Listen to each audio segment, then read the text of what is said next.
Now you're alive. It is time to come clean. Know when it's too late for you to try and do anything to salvage the relationship you have with your children. Father, it's like you're not getting it.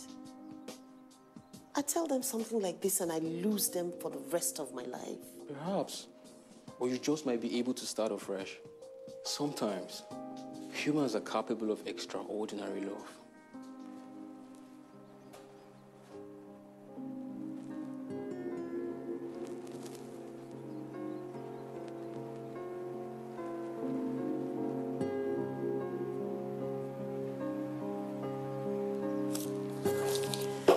Oh, thank you, Father.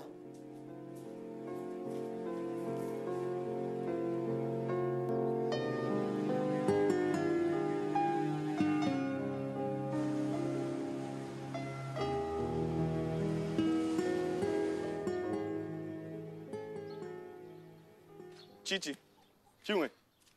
Mujid. Alpha. I'm fine. How are you doing? I did. I'm the thing so you no go show. Huh? Why is I no show? I don't know. Why you go show? I be showmanship now. Why no? I dey show everywhere now. Why no show you? See, whatever your motive is, let me just let you know now. I get gone for bag and I sabi use am.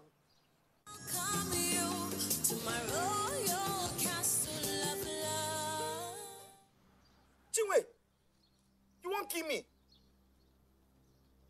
Chinwe, my name is Mojid and I only be driver for the this 1 year as well.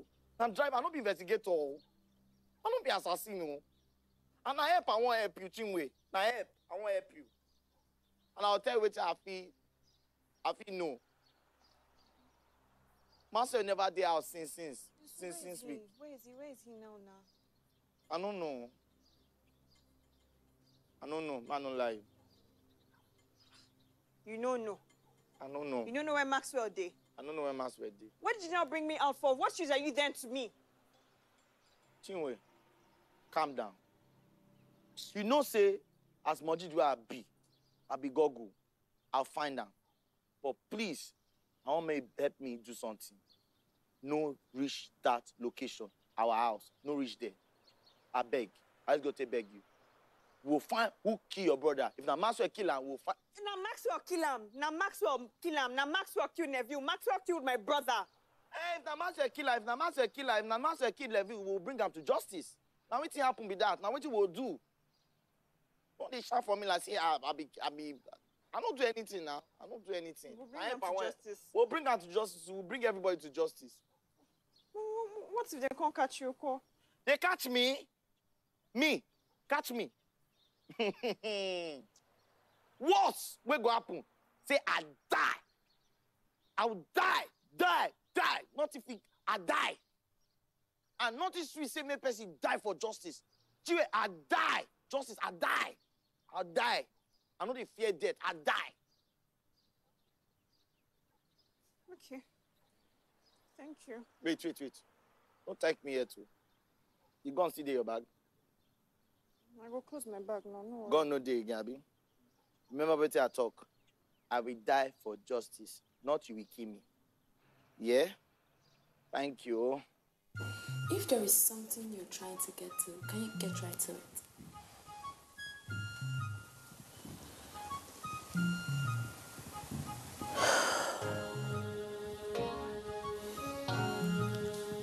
I crippled your father.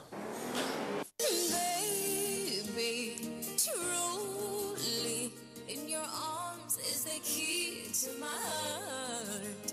Please believe me completely that I'm breathing to the beat of your heart. So if it's me you're searching for, I'm yours forevermore. Let me love you more, always. You were all I needed more. Open up the door, conquered me.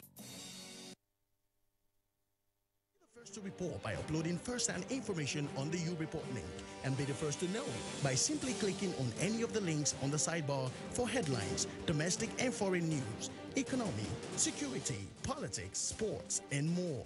Stream live on your smartphone and tablets and stay connected. It's pretty easy. Simply download NTA News app from your Google Play Store and you're good to go. NTA News mobile app, your access to real-time information.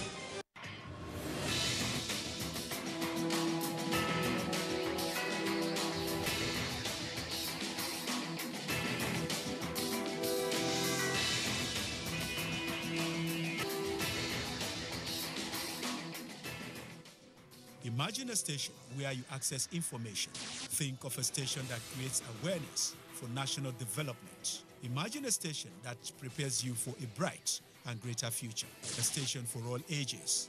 Documentaries, classroom and television, events coverage, children's programs and variety shows. Always stay tuned to NTA Knowledge on the StarTimes platform, channel 359. For partnership, sponsorship and advert placements, contact us on NTA Knowledge. NTA Knowledge, learning to broaden horizon. Dab. Yes. One day as I did dab, they go. Now I might see my neighbor on top electric pole. Don't be hammer you hold so. Before, so Climb every day. Come on, electric bill. You not gree pay. waiting concern you for there. I beg you, come over here. Okay, oh. I don't talk my own. As I dab reach house.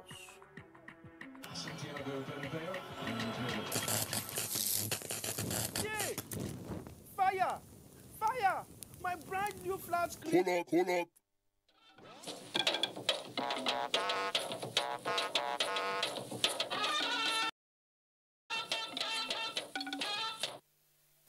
Hello.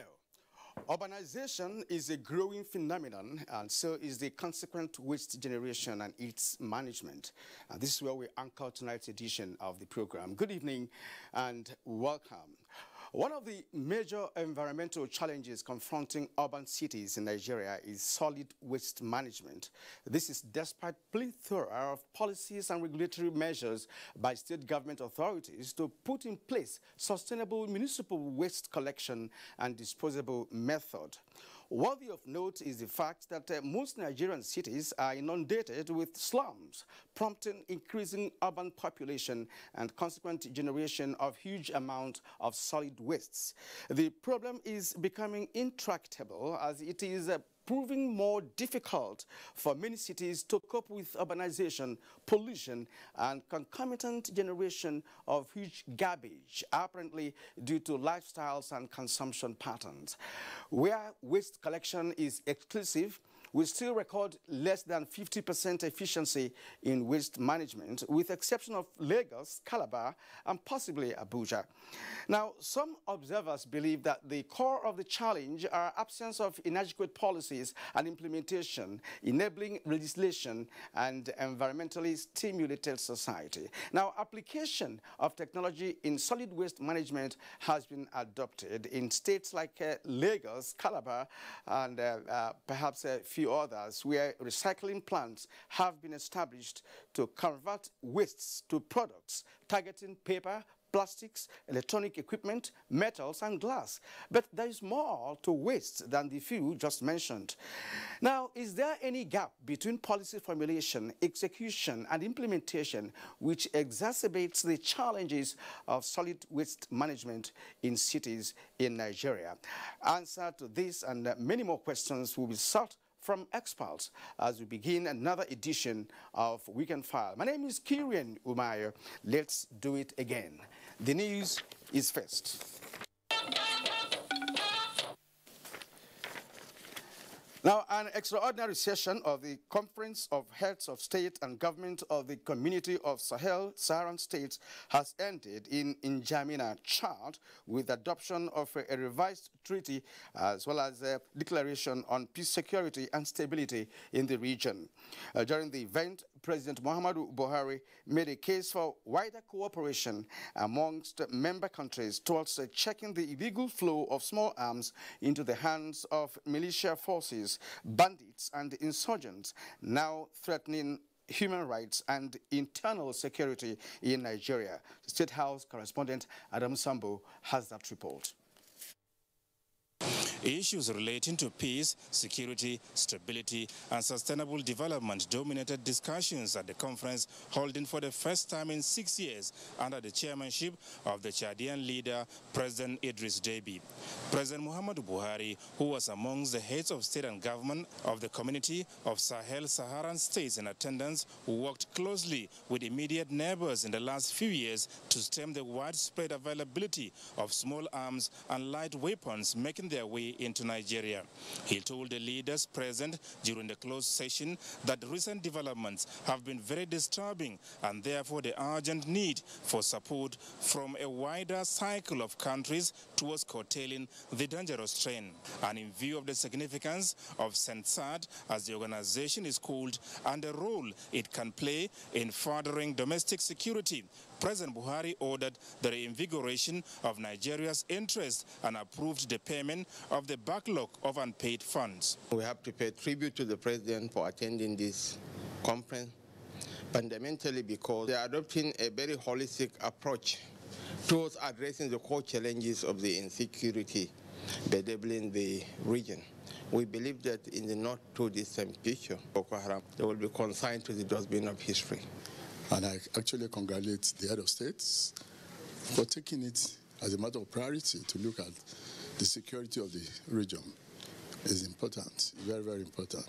And I'm happy that I've been part of it. Clearly, Nigeria's presence is very important for SENSAD to really make the kind of impact that it wants to make. The organization was dying somewhat. Highlights of the extraordinary conference includes the issuance of a 14-point resolution, adoption of a revised treaty, and a declaration committing member countries to peace and stability, as well as helping each other and cooperating in all fields in the context of solidarity and brotherhood. They also resolved to prevent the use of their territories for activities directed against the sovereign and territorial integrity of states of the community. The organization had been more oriented towards an economic community and greater integration, but now they want to focus on security and sustainable development, because those are the areas of real challenge for the region. The challenges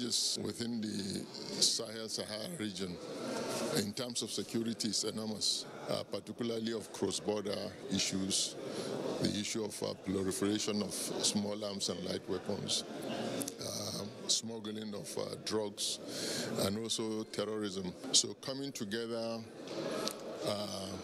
all these countries involved, I think 29 member countries, it's very important, particularly at this time. The multinational joint task force is working at the Lake Chad region. When we have the Sahel-Saharan state, the G5, with the combination of the two, we will have a real impact in the fighting of insurgency across our nation. In the meantime, the conference has resolved to temporarily relocate the headquarters of the community from Libya to Chad due to security concerns, as well as the registration of its revised treaty with the United Nations and the African Union Commission. President Buhari has since returned to Abuja. Adamu Sambo, NTA News.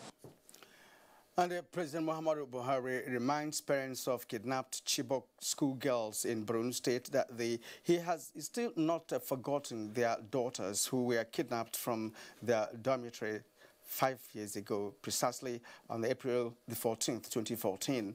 A statement by the Senior Special Assistant to the President on Media and Publicity, Garba Shehu, says President Buhari promised the parents when he met them at the beginning of his first time that he would bring their daughters back home. Although the government has so far succeeded in bringing back 107 of the girls, President Buhari says he will not rest until the remaining girls are reunited with their families, as diverse efforts are being intensified to source their release from Boko Haram captivity, including Leah Sharibu, who was also kidnapped from her school in Dapchi, Yobe State on February 19, 2018. On Leah Sharibu's abduction, the interlocutors have reported encouraging progress, which indicates that she will be soon reunited with her family. President Buhari also sent special greetings to the 106 girls sponsored by the Nigerian government to continue their studies at the American University of Nigeria, Yola, encouraging them to stay focused on becoming women who will inspire girls in Nigeria and around the world. Nigeria's Minister of Finance, Zainab Ahmed, has told global investors who attended the 2019 World Bank and IMF Spring Meeting in Washington, D.C., that Nigeria is ready for business as it has improved significantly in the ease of doing business environment. At the Corporate Council on Africa, the minister said Nigeria is driving reforms in several sectors which will potentially impact private investors positively. She also spoke on government's cash management strategy. We must make sure that we don't exceed our borrowing capacities because the risks are very high. For us in Nigeria, we're still very much within our borrowing limits. As you know, today our total debt is 19.1% of our GDP. Our fiscal responsibility commitment is not to exceed 25% of our GDP, so we still have headroom. What we're doing is to increase our revenue generating capacity to ease the burden on debt service and also to improve our expenditure outlays. But in terms of the implementation of the ERGP, I hope in the next 4 years that we will be able to give ministers, heads of agencies, key targets and also hold them responsible for the delivery of those targets. The Minister of Finance, along with the Minister of Budget and National Planning, Udoma, the Governor of Central Bank of Nigeria, Godwin Emefiele, have been meeting with investors at the annual engagement to market investment potential across sectors of the Nigerian economy. And still from Washington, international economists have listed Nigeria as one of the key countries among emerging markets that will drive global growth from the third quarter of 2019. Governor of the Central Bank of Nigeria, Godwin Emefiele, made the revelation during a side event for investors at the 2019 spring meetings. Vivian Idepefo reports.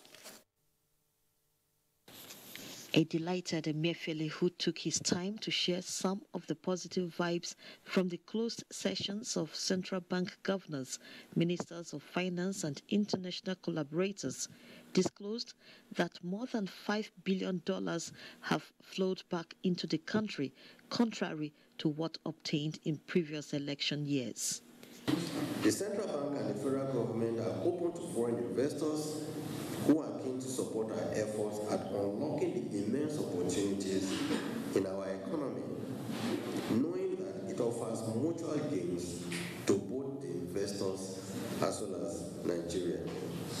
Intervention strategies such as the introduction of demand and supply management, as well as development finance, which increased lending to the SMEs, no doubt have improved the wealth of the rural communities and drastically reduced the 1.3 trillion naira annual import bill. We will continue to do what we're doing, but at the same time, we still keep our eyes on the ball to see we will continue to focus on the priority sectors of the economy. And I believe we will sustain the progress going forward. The governor assures investors that their investments will be duly protected by the authorities. In Washington, D.C., Vivian Idepefo, NTA News. And back home, there are indications that Nigeria will soon achieve sustainable production in the importation or reduction in the importation of petroleum products into the country. This is because the nation has begun rehabilitation of the refineries in Kaduna, Port Harcourt, and Warri. Amechi Pius reports that this was disclosed by the Group Managing Director of the Nigerian National Petroleum Corporation, NNPC, at the ongoing Enugu International Trade Fair. The Group Managing Director of the NNPC Dr. Mekanti Barrow's message to visitors at the fair was presented by the Chief Operating Officer, Refineries and Petrochemicals of the corporation. It was anchored on the corporation's renewed drive for value addition in its operations, which he explained informed the commitment to revamp the refineries for optimal production and delivery of petroleum products. Well, we actually are revitalizing our pipelines and depots across the country. That's the solution to ensure that you can get products inland without having everybody going to Lagos. So as we speak, like I mentioned, over 55 depots in the country are actually working, and from Port Harcourt Refinery, for example, we pump directly to Aba. From Aba, they pump elsewhere. So that's the solution. NNPC is focused on ensuring that the pipelines and depots are working actively. He told guests at the corporation's special day at the Enugu International Trade Fair that the NNPC will begin the 210,000 barrel per stream Port Harcourt refinery. The Chief Operating Officer also announced plans by the NNPC to boost domestic and industrial gas consumption under its gas master plan. To make the Easter celebration pleasurable, he noted that the corporation has more than enough petroleum products at its 55 depots across the country and cautioned depot owners selling petrol above their official regulated pump price to desist from that illegal act. And our role is to ensure that we can do what you just mentioned, which is to ensure that we get petroleum products across the country as effectively as possible and maintain at 145. Very integrated, very organized, and very impressive. I would say they should keep it up. High point of the event was the exchange of gifts between officials of the NNPC and ESIMA. In Enugu, Mechi Pius, NTA News.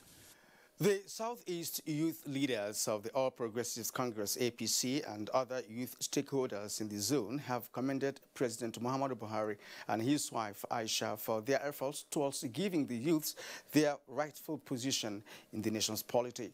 The youths gave the commendation at a meeting held in Awka, the Anambra State capital. Chinyere Fesi Okoye was there for us. Rising from a closed-door meeting aimed at charting the way forward for APC, the Southeast Zonal leader, Mr. Odu Olisemeka Onyeka, on behalf of the youths, congratulates the president on his re-election, calling on the party leadership to ensure that there is reward mechanism for party loyalists. The meeting resolved to consult aggrieved stakeholders of the party for possible reconciliation. Politics is a game of numbers. We need the numbers to ensure that we get what we want in future. The meeting also reiterated the need for equity and fairness in zoning presiding officers at the National Assembly. Ensure that every organ of the party is consulted before that is done. And when we talk of organs, we equally include the youth organ. The Southeast youth leaders used the medium to thank President Buhari for the ongoing federal projects in the Southeast and appealed for speedy completion of the jobs. In Awka, Chinyere Fesi Okoye, NTA News. Chairman, Presidential Committee on the Elimination of Drug Abuse, Brigadier General Mohammed Buba Marwa, has charged Nigerians to support President Muhammadu Buhari in his quest to end drug abuse in Nigeria. Joy Ken Ababoya has the report.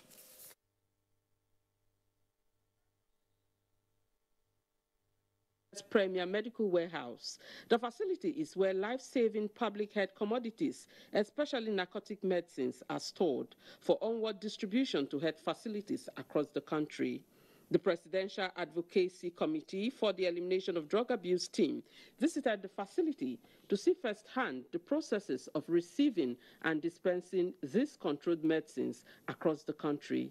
This is following information that narcotic medicines find their way illegally into the hands of drug abusers. We want to determine if there are these type of leakages, what are the ways to block them? Because we are on the drug abuse call, and we want to limit the supply of these substances illegally.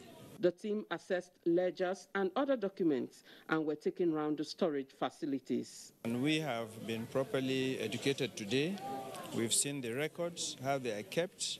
We are quite satisfied with the process. One of the issues raised by the management of the central stores is the lack of a drug revolving fund, which they say is responsible for the current lack of Schedule 1 narcotic medicines important for the treatment of trauma, HIV, and cancer patients. In Lagos, Joy Ken Abapuya, NTA News. The federal government is committed to resolving the problems and hardships caused by insurgency in the Northeast. The reassurance came from the Presidential Committee on the Northeast Initiative during its strategic session on the Mambila 3,050 megawatts hydroelectric power project's local content working group in Abuja. Timothy Yusuf reports. The Federal Executive Council on the 30th of August 2017 approved the construction of the 3,050 megawatts Mambila hydroelectric power project in order to chart a course for the development of the Northeast. The project's contract provides for 70% foreign procurement and 30% local content. This meeting in Abuja is towards ensuring that the project takes off on a sound footing, with special reference to the 30% local content. We are making sure that every available resource at the disposal of the government and at the disposal of the Northeast is made available to the completion of this project. So it is entirely feasible for the project to go a long way within the administration of Muhammadu Buhari. Local content aspect of the project is guided by the executive order of Mr. President, executive order number 5. The realization of the Mambila project, according to members of the working group, will restore development to the Northeast zone where socio-economic activities were retarded as a result of insurgency. The present administration is committed towards realization of Mambila Hydro, and you know the project is critical to the economy of this country. This working group is also expected to fine-tune the Presidential Committee on Northeast Initiative's tabs of references for the approval of the group. In Abuja, Timothy Yusuf, NTA News. The internally displaced persons at the Zungeru permanent camp have appealed to the federal government for urgent payment of compensation for structures to enable them build permanent accommodation at the designated sites, as the camp is not conducive for living. Mukhtar Abubakar Uowo reports that the appeal was made during the visit of the federal government subcommittee on distribution of relief materials to orphanages and IDPs nationwide. The internally displaced persons in Zungeru are victims of last year's flooding, whom, after staying in a temporary camp at the Central Primary School Zungeru, were moved to a permanent camp built by the National Emergency Management Agency about 3 months ago. The IDPs decried their living condition at the camp as 2 households share a tent. They express worry over the next rainy season. We need the federal government to give us our compensating money to start building our house because of rainy season.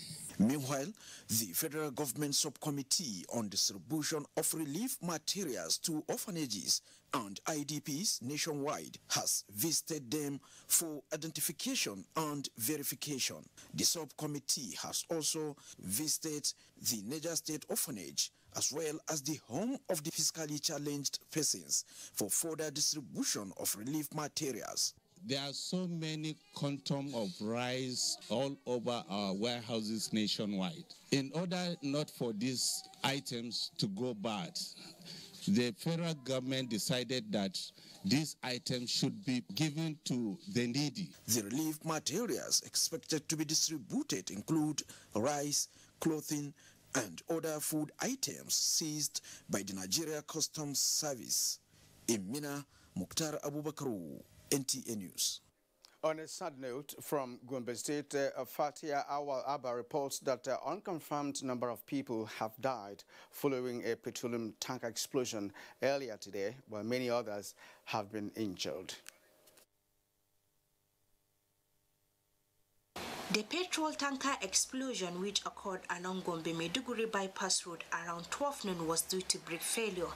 The tank burst shortly after falling under the bridge, thereby disengaging its contents and spread fire to nearby houses. An eyewitness said the tanker driver was on his way to upload petrol to a filling station in Gombe Metropolis when he suddenly lost brake and lost control, thereby crushing motorbikes, tricycles and people along the roadside. When the accident happened is kill people very too much. So when this accident happened, I'm here, I'm looking with my eyes, people that died too much. some that is children, some that is, have small pickings in their hands. Those who sustained injury were rushed to Federal Teaching Hospital, Gombe, for medical attention. In Gombe, Fatia Awal Abba, NTA News. Nigeria's former president of Court of Appeal and the Galadima Katsina district head of Malumfashi, Justice Maman Nasir, is dead. He died at the Federal Medical Center, Katsina, after a protracted illness. He survived by 3 wives, 13 children, many grandchildren, including Nasir, Justice Nairo Nasir, and Abdulkadir Nasir and Daja, a one-time National Assembly member. He was buried at Malumfashi, Katsina State, with hundreds of relations and associates in attendance.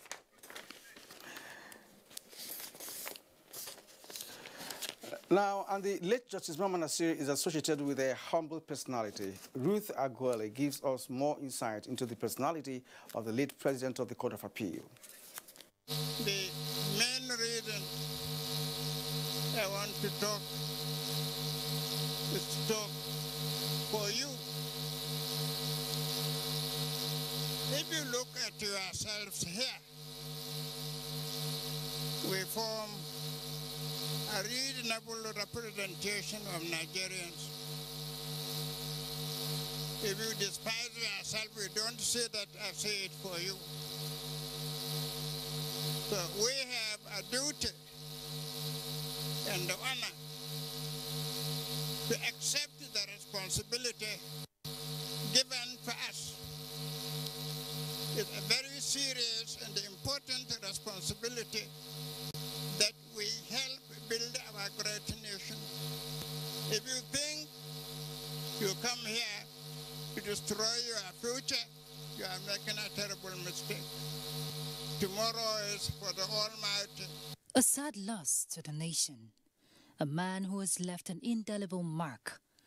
One-time president of the Court of Appeal and district head of Malumfashi in Katsina State, Justice Maman Nasir died this afternoon at the Federal Medical Center, Katsina, after a protracted illness. Justice Nasir was born in 1929 and attended Kaduna College, where he obtained the West African School Certificate in 1947, and later attended the University of Ibadan, where he obtained a certificate in Latin. He proceeded to the Council of Legal Education in London for his bachelor's degree in law in 1956 and was called to English bar that same year. On his return to Nigeria, he was appointed a Crown Counsel in 1956, and in 1961 he was appointed as Minister of Justice, Northern Nigeria, a position he held for 5 years before he became the Director of Public Prosecution, Northern Region in 1967. The same year, he was appointed Solicitor General, North Central.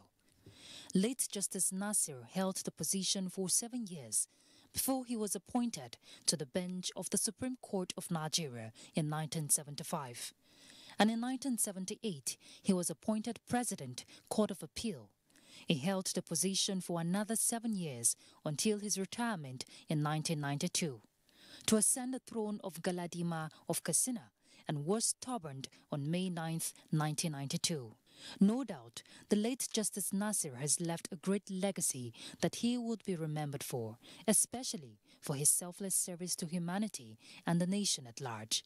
May his gentle soul rest in peace. In Abuja, Ruth Aguela, NTA News. Meanwhile, President Muhammadu Buhari has described the death of the former president of the Court of Appeal, Justice Maman Nasir, as not only a loss to the judiciary, but the country at large. A statement by the Senior Special Assistant to the President on Media and Publicity, Garba Shehu, says the late Justice Nasir belonged to a generation of judges and justices who perceived public office as an opportunity to offer selfless service to the country and its people. President Buhari described the late justice as a man who lived a modest life, who was incredibly humble, honest and patriotic. According to the president, Justice Nasir was selfless during his years of service as he built a solid and impeccable record of integrity, which is the greatest asset any individual should leave behind. The president has directed that a government delegation be sent to condole with the family, government and people of Katsina State for the loss of this illustrious member of the Katsina Emirate Council. And you are watching Weekend File on the network service of the NTA. It is a fact that improper collection and disposal of solid waste can spell environmental catastrophe. Tonight, we deliberate on urban cities and the challenges of waste management. We'll be right back. Marketing of broadcast media products requires special skills which can only be acquired through training and experience. NTA TV College Jos is therefore organizing an intensive 3-week course on modern trends in broadcast media marketing. The course will equip participants with necessary skills to deal with contemporary marketing challenges and competition in the broadcast media. It is an essential course for marketers in the broadcast media to sharpen their skills and improve their capacities. Date, 23rd April to 10th May 2019. Venue, NTA Television College, Refuge, Jos. Course fee, 100,000 naira per participant, accommodation inclusive. For more inquiries, please contact us on 0803 314 4383 or 0806 980 9807. NTA TV College Jos, training you to be the best you want to be. These days, people get their news and information from more media sources than ever before. Some of the news and information given are fake, unverified, doctored, and manufactured to create confusion, stir disaffection, and cause disunity. Before you believe or share any news, ask yourself, is this real? Is it from a credible source? Is it verified or verifiable? Fake news is dangerous. Whether you do it for fun or for political gains, real people can get hurt. Fake news, don't create it, don't spread it. This is a public service announcement from NTA. Well, we thank you for staying with us. Now, to our correspondence report. From Abuja, like other parts of the country, Abuja, the city center, has had its own fair share of challenges associated with unhygienic environmental practices. In this report, Hakimat Aliyu takes us through some of these emerging environmental challenges in the Federal Capital Territory and how relevant authorities are responding. World, the demographic movement of people to Abuja, alongside many industrial and commercial activities, accounts for huge tons of waste generation, with the central dump site recording a rise from 151,232.6 tons in 2010 to 244,743.94 tons in 2018. The city has been planned for not quite the size that we have been seeing for now. The batches and that they have been creating all over the city, all those that are coming are now settling in where they are not supposed to be, and then that leads to open defecation, urination, sleeping on the streets. It was also observed that the interaction of people with their immediate environment, such as felling of trees, bush burning, indiscriminate dumping of refuse, all have serious implications on the landscape, environmental aesthetics, and atmospheric well-being, among which is the removal of vegetation cover, causing high temperature as lately experienced in the nation's capital city. Vegetation covers are being removed by people who are looking for land for farming, people who are also exploiting the natural forest for timber. However, to address the emerging environmental challenges in the Federal Capital Territory, the Abuja Environmental Protection Board, AEPB, in January 2019, commenced the review of its Act No. 10 of 1997 for a cleaner and sustainable environment. In Abuja, Hakimat Aliu, NTA News. And from Abuja to Lagos, the center of excellence, which is reputed to generate over 13,000 tons of waste per day. However, high commercial and other human activities increase this daily pile-up in the metropolis, spilling over to the marine.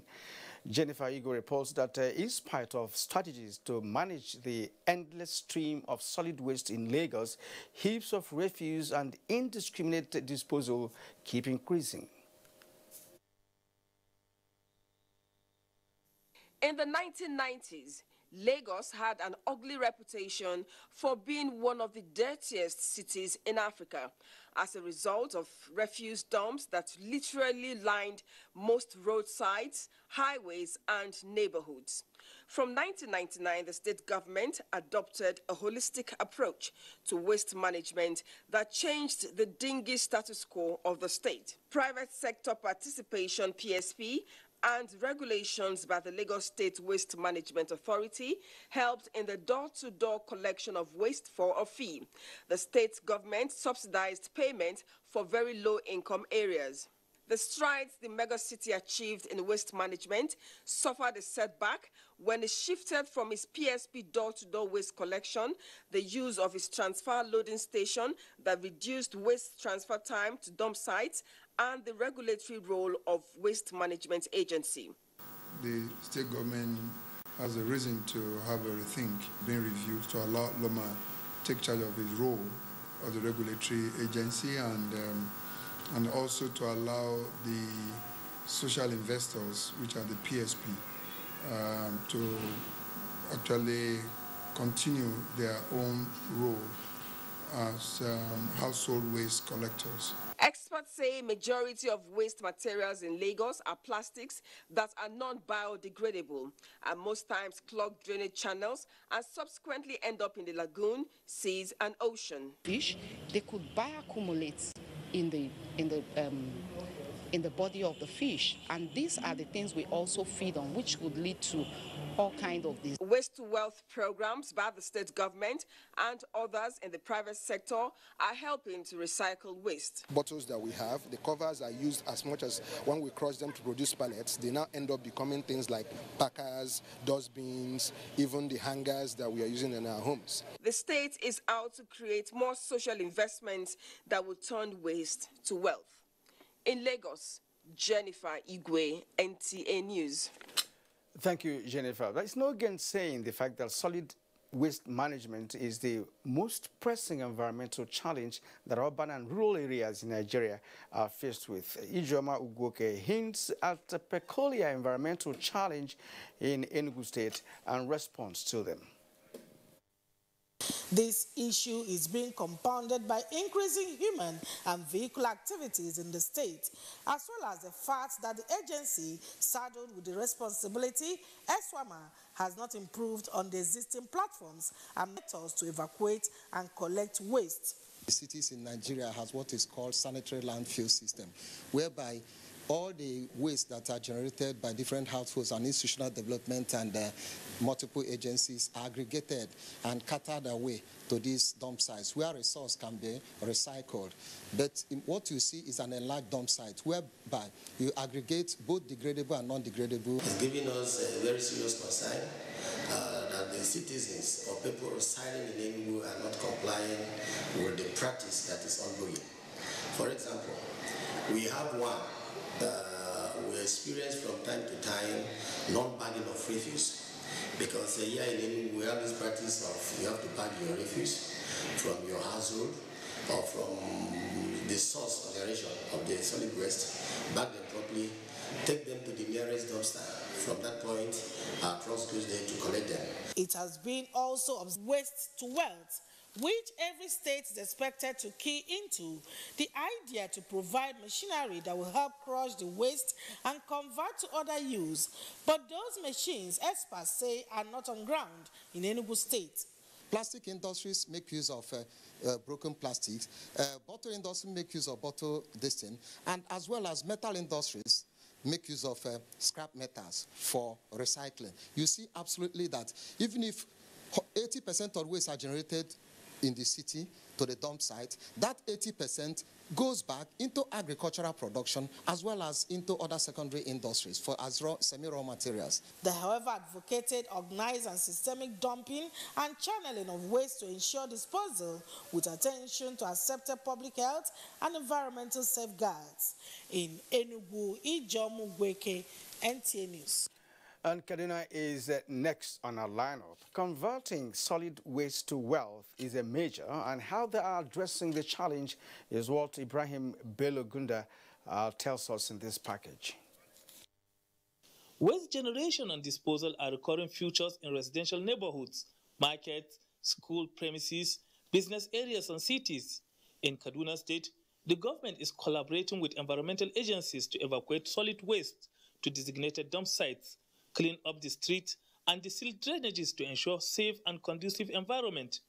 The major obstacle to the initiative, however, is the poor attitude of waste generators towards disposal. So what they should do is to be mindful of their environment, taking all the waste to the designated places meant for dumping of refuse. Especially along the major street, we have receptacles that people are expected to be dumping their waste.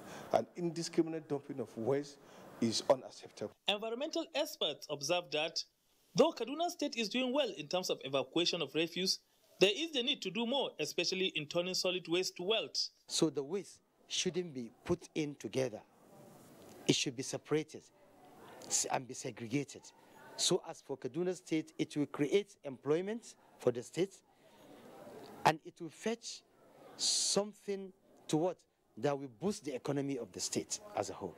Suleiman Zubairu noted that it is very important to sensitize the public on the numerous advantages of keeping their environment free of trash, especially polythene bags that are non-biodegradable, which can lead to flooding in addition to applying sanctions to violators of environmental laws. In Kaduna, Ibrahim Bello Gunda, NTA News. All right, you're still watching Weekend File on the network service of the NTA. We would like to thank our correspondents for their input. So when we return, presently, we'll engage our guest, who happens to be Adeolu Odushote, an environmental engineer, who will be with me in just a moment. Stay with us. Jennifer, don't tell me you're still looking for chapters for your expo. What expo? I'm reading to pass. Yeah, right. I beg, we all know even if you study, the surest way to graduate in this school is to do a rejo. Or better still, we hook the lecturers, Abby. No, that's a thing of the past. I would not get a certificate I cannot defend. I would not be a burden to the nation or the society by fixing or buying certificates that does not add value to my life. This is the era of change, and change begins with me.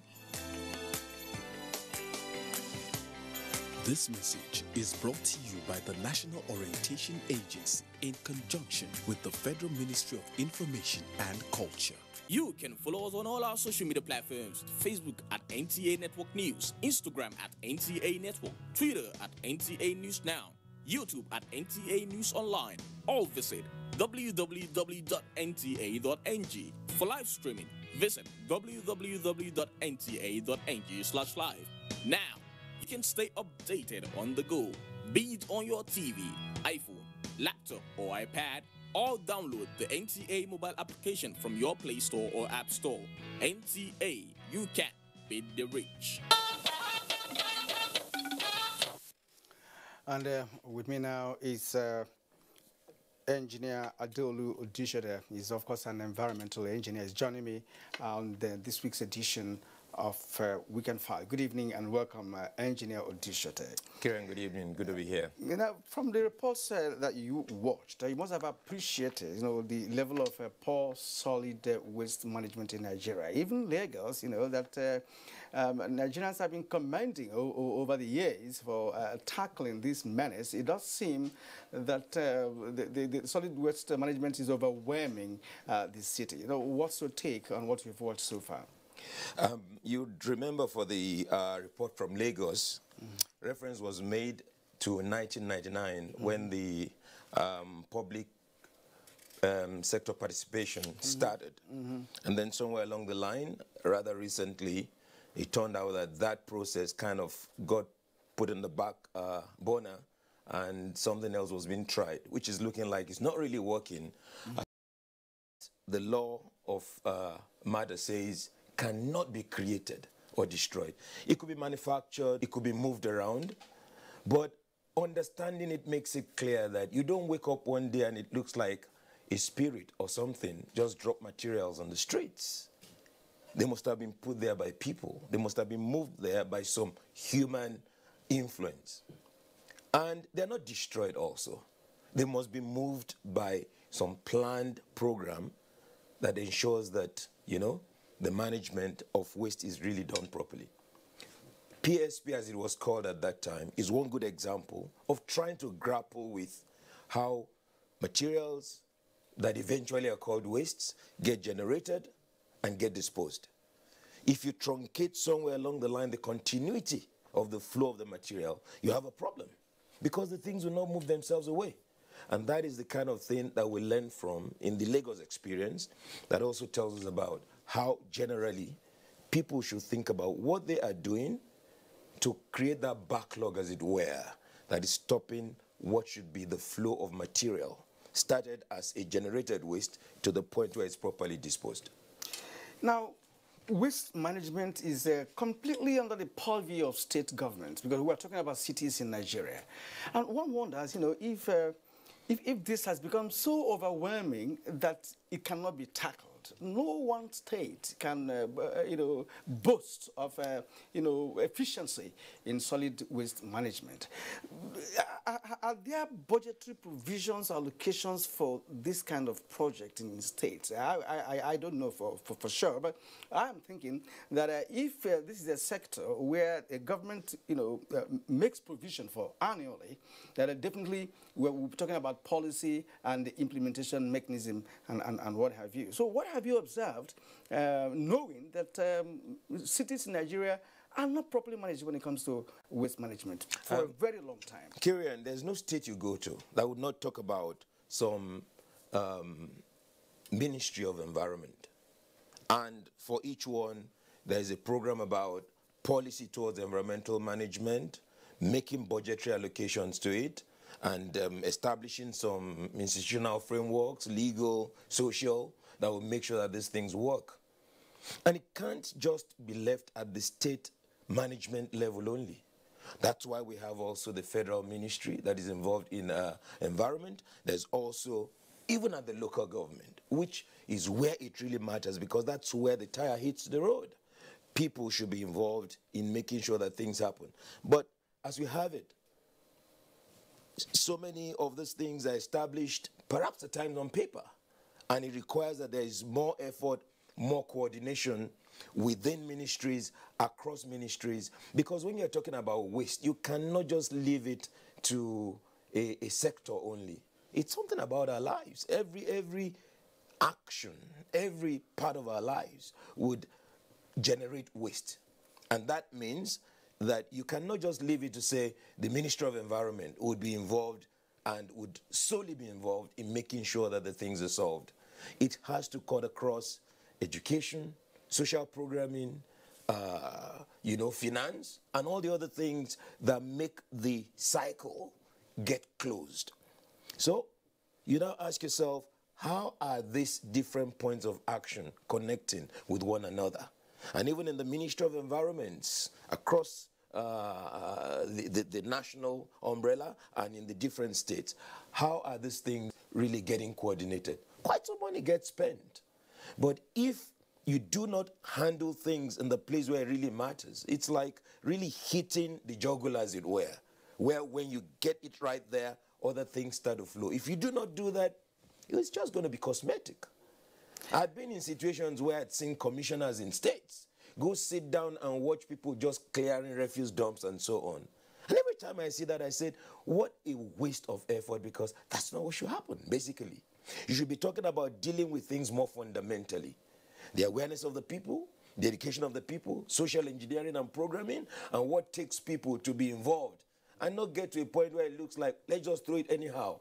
Throw these things anywhere. Some people will be responsible for it. There's still a lot to be done. Money properly channeled in the places where it would definitely affect the solution of these problems we're talking about. Actually, your comment now just made me to realize one aspect, that I'd like you to also look into. How stimulated is the Nigerian society with respect to refuse collection and disposal from our different family units? Some dispose waste at undesignated places, in pitches, in fact, in gutters and what have you. You talked about education. Yes. Where should that start? Because from what is on ground at the moment, we don't seem to understand the concept of waste collection, waste management, of course, waste recycling. Right. Where are we going to start? On the scale of 1 to 10, I would put the engagement of the Nigerian society, the people, at 3. I've been in societies where I've studied and I've watched these things happen. I worked at the International Global Environmental Strategies Office in Japan in 2000, where all this quest on international level started. And I saw people in Japan integrate and connect with it takes a lot of awareness, a lot of education, right from school level, primary school level. What wonder would it be if we have our children, 5, 6, coming home and saying, I know where to throw this paper. I know where to throw this bottle. And they look at adults, they can tell them, Daddy, don't do that. Do you see how on the streets, you are going behind some cars and different things are flying out of the window? End of car windows, bottles, banana spills and what have you. And you just ask yourself, who is going to pack these things after you? In countries where they've gone beyond that level 3, to higher levels, not even 9, you see people at times stop those who throw these things out and they say, your car is not moving. Take back what you dropped there.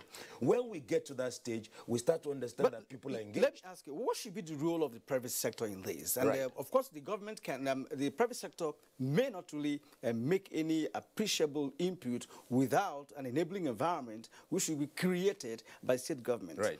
And in this connection, it does seem that many states who have engaged the private sector also, it's not working. True. There. Lagos, for instance, I will mention that. You saw a report. You saw garbage everywhere in Lagos. Of course, I know that in some Lagos, like mainland and what have you, Victoria Island and what have you, may be clean, but the greater part of Lagos, you can see just refuse dumps everywhere. What should state governments do? Many of our efforts in the big cities, unfortunately, presently, could just be termed as cosmetic. The main highways, the front streets, and so on, where the people really live, reveal how we are. And you go there and you are seeing things in gutters, on the streets and all that, open defecation and wrong use of water and all those things. And when you talk about the involvement of the private sector, it all depends on who you are looking at here. Private sector participation for waste management, many of them just see it as business. Let's clear the much that we can clear. Let's keep getting the money that government can make us able to get in this business. And that's where it stops. But we're talking about people who are interested in really bringing proper waste management to be part of the life of the people. So we are talking about other parts of private sector that includes people who produce, the different people who make the products and all that. They want to be interested in how will, from cradle to grave, the products be taken care of. When I release the products, how am I thinking of packaging? How would people handle what I'm packaging with? It will make people start to think of what the right packaging is actually, and how these things will be handled through the life of the product to the point where these things are, disposed. So it's so very important to make every part of society, including private sector, see that this thing concerns all of us. concerns all of us, and each one should be interested in playing his part to make sure that it works. It's working in other parts of the world. It's working in Africa. Go to Rwanda, go to Ghana. There are strides Even in that have Senegal, been made. And all these other places. Don't see all these, it's working in some parts in Nigeria presently, but we need to really integrate the approach to making these solutions come. All right, at this point, let us thank you very much for sharing your thoughts, and your expertise on this very issue. I was actually going to ask about the role of the environmental health officers, registration council, and all other, regulatory agencies along the line. There are many, but we don't seem to be having a feel of what they're doing. Thank you so much, Engineer Adolu Odishete. Thank you, Karen. It's my pleasure. Nice to be with you tonight. Adolu Odishete is an environmental engineer. This is Weekend